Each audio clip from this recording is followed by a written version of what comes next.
News room 7 में आपका स्वागत है। मैं हूं आपके साथ अंकिता। चलिए रुक करते हैं खबरों की ओर। छतरपुर की घटना पर बोले दिग्विजय सिंह, आरएसएस के आरोपों पर सरकार मुसलमानों को टारगेट कर रही है। छतरपुर में झूठे आरोप में घर गिरा दिया गया। बड़वानी में एक मुसलमान के दोनों हाथ नहीं, उस पर पत्थर फेंकने के आरोप लगाकर घर गिरा दिया। भिंड में हत्या में शामिल मुसलमानों का घर गिरा दिया, हिंदू का नहीं गिराया। छतरपुर की घटना पर इंदौर हाईकोर्ट से जल्द सुनवाई की मांग की है। की घटना को और बुलडोजर संस्कृति को लेकर हम उसका स्वागत करते हैं और मैं इस बारे में सोच रहा हूं। मैं दिल्ली में हमारे वरिष्ठ एडवोकेट्स से सबसे चर्चा करूंगा और यदि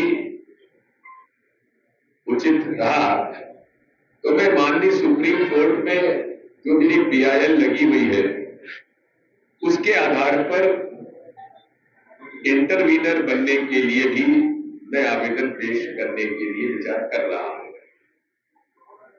बात यह है, भारतीय संविधान की शपथ ली जाती है और मोदी जी संसद में उसे अपने मस्तिष्क पे लगाते हैं।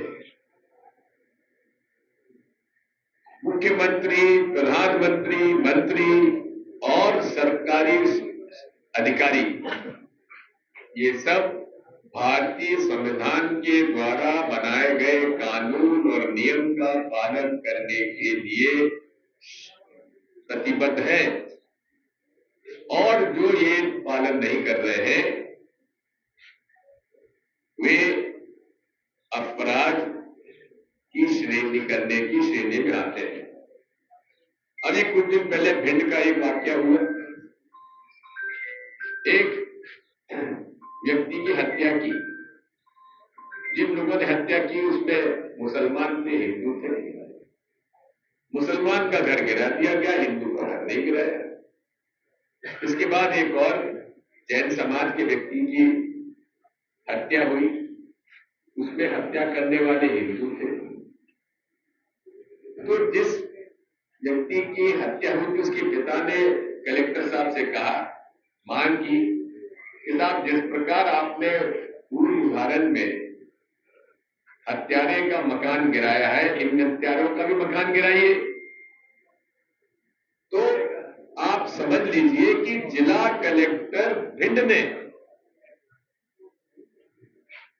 एक अपराध किया।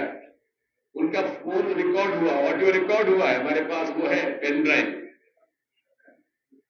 कि भाई एक सरकार का आदेश है कि हिंदू के घर मत गिराओ, मुसलमान के घर गिराओ। मैंने इस बात को लेकर भिंड कोतवाली में, भिंड के थाने में FIR दर्ज कराई है और जो FIR दर्ज कराई है उसको हम लोग, पुलिस तो करेगी नहीं, हम उसकी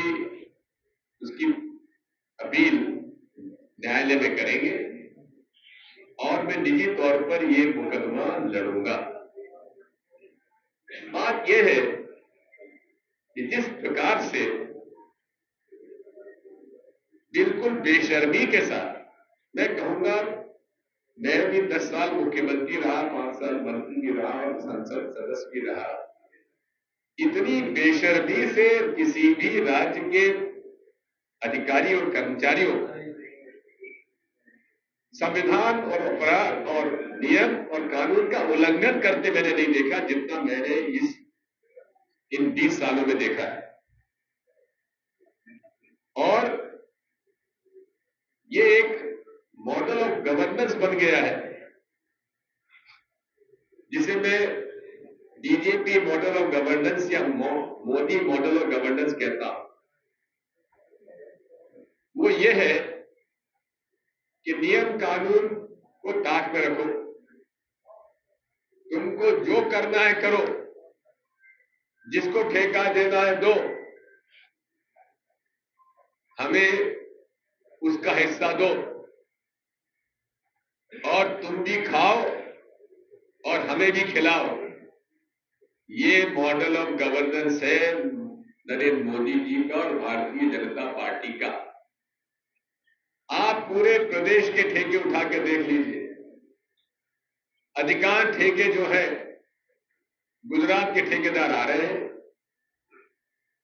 और उनका शर्त एक है कि तुम अब पेटी कॉन्ट्रैक्टर यहाँ के उत्तर प्रदेश के बन जाते हैं बेचारे, और ठेका दिलाने की जवाबदारी हमारी और पेमेंट दिलाने की जवाबदारी हमारी, बाकी काम तुम करो। ऐसे हालात है कि 100 रुपए में से 40 रुपए तो रिश्वत भ्रष्ट नेता और भ्रष्ट अधिकारियों के बीच में, भ्रष्ट दलालों के बीच में बढ़ रहा है। हम लोग इसकी लड़ाई लड़ेंगे, लड़ भी रहे, लड़ेंगे। साथियों, ये जातिगत जनगणना आवश्यक है इसलिए क्योंकि अभी आप देखेंगे कि पहले जाति जनगणना का जो विरोध करने वाले थे आरएसएस, भाजपा, अब उसका समर्थन करने लगे हैं।